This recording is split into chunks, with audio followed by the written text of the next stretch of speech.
Bonsoir et bienvenue, mesdames et messieurs. Entrez, entrez. N'entrez pas.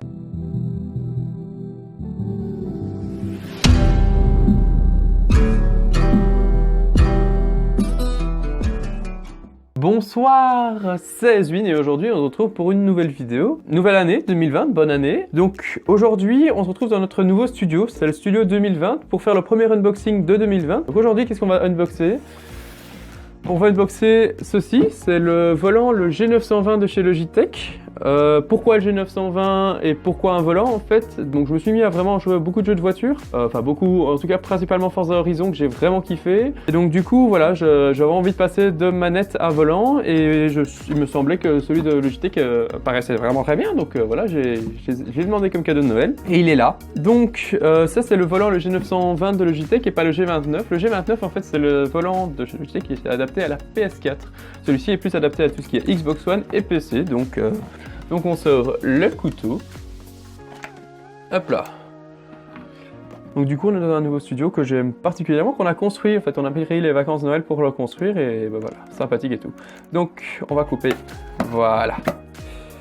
Hop là. Et voilà. Alors, unboxing de ce volant. Alors, qu'est-ce qu'on a tout là-dedans? Petite notice qui nous raconte qu'en gros, il faut brancher le volant sur secteur, il faut brancher les pédales dans le volant et brancher le volant dans le PC. Alors, qu'est-ce qu'on a en premier? On va avoir ici, donc, ça c'est le bloc. Alors ça c'est le truc pour... Oui, c'est ça, ça va être le bloc de chargement. Donc on va avoir le bloc de chargement du volant. Donc on va... Hop, on a deux câbles. Oh oui, là, la notice, on s'en tape. Qu'est-ce qu'on a ensuite? On a... Oula, c'est lourd. On a le pédalier. Ce magnifique pédalier en métal. Qui va être donc relié par ce câble-ci, qui ressemble en fait à du VGA. Je sais pas si c'est exactement du VGA, mais en tout cas qui va être relié dans le volant. Avec... Voilà. Ça c'est des bonnes pédales. Hein. Donc là on a la pédale d'accélération, changement de vitesse et frein.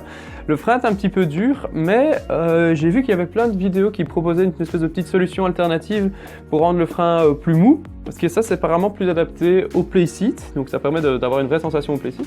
Voilà, mais donc du coup, ouais, on testera les pédales et puis on verra s'il faut changer quelque chose à l'intérieur. Attention parce que ça va perdre la garantie évidemment. Et puis on va voir la masterpiece, donc notre big volant, hein. Et la caisse finalement il n'y a plus grand chose dedans hein, puisqu'elle est vide. Voilà, on a notre bébé, un gros volant, hein, comme oui, c'est vraiment un gros volant. Donc voilà, on a un câble USB qu'on a branché à son PC. Alors on a aussi, je ne sais pas si vous le voyez ici correctement, mais on a de quoi faire passer les câbles. Donc ça va être pratique pour le cable management. Alors après je ne pense pas non plus que ce soit un truc qu'on va laisser en permanence sur son bureau, parce que si on veut utiliser son PC pour d'autres jeux que des jeux de course, ça va pas être très pratique. Donc ça va être à mon avis plutôt le style de truc qu'on va enlever et remettre en permanence. Donc voilà, ça c'est avec deux palettes en métal, hein, qui sont l'équivalent du shifter mais version on va dire course. Et donc là on a de quoi l'accrocher apparemment, et puis je vois surtout aussi qu'on a donc tous les boutons de la Xbox comme ceux que j'avais parlé. Hop là. Donc le volant est fait en cuir apparemment, cousu même à la main, c'est ce que j'ai lu sur le site de Logitech. Donc voilà, il n'est pas hyper grand, mais franchement c'est confo comme ça. Il permet de tourner, et donc on va essayer de l'accrocher ensemble sur ce bureau-ci, même si ce ne sera pas le bureau définitif. Donc on a ces deux petits bazars là, qui permettent de faire, voilà, d'avoir cette espèce de pince ici. Alors je sais pas exactement comment ça fonctionne. On va découvrir. Hein. Voilà, on y revient parce que le canon s'est coupé. Quel enfoiré. Quelle enflure je dirais même.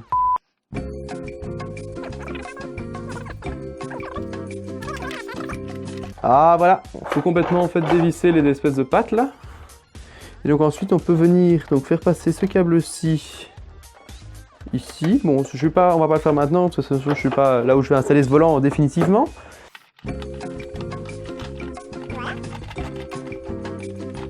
Franchement, oui, il y a de la marge au niveau du volant. Donc voilà, là on peut l'accrocher. On ferme. Et puis on appuie. Ah ok, il faut tourner un petit peu. Donc là, voilà, on a le volant qui est prêt. Il suffit d'installer les pédales. Et ça tourne, hein, et franchement, ça, bon, il n'y a pas à dire. Ouais, c'est la table qui bouge, ça va. Le volant peut faire 900 degrés, il paraît. Donc on va s'entraîner pour le permis, hein, les gars. Donc voilà. Alors, donc là, on est en position normale.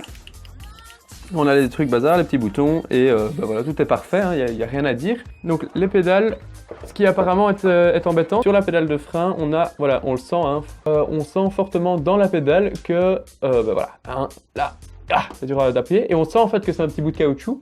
J'ai déjà regardé une vidéo pour comment changer un petit peu ça, et donc ce qu'il conseille, c'est soit d'enlever juste le bout de caoutchouc, soit de changer carrément le ressort de la pédale, qui va te donner un ressort un peu, un vrai ressort de course quoi. Ça, on doit brancher ça dans le volant une fois qu'on l'aura bien mis, et je vous montrerai tout ça quand je serai chez moi. Tranquillou. Bon, il faut quand même rappeler que quand même, c'est pas mal, mais on va laisser de côté comme phrase. Donc, il faut rappeler que le volant coûte quand même 400 boules. C'est, je trouve, extrêmement cher. Donc voilà, super volant. On va le tester ensuite chez moi et on se retrouve tout de suite, magie du montage, pour le test du volant.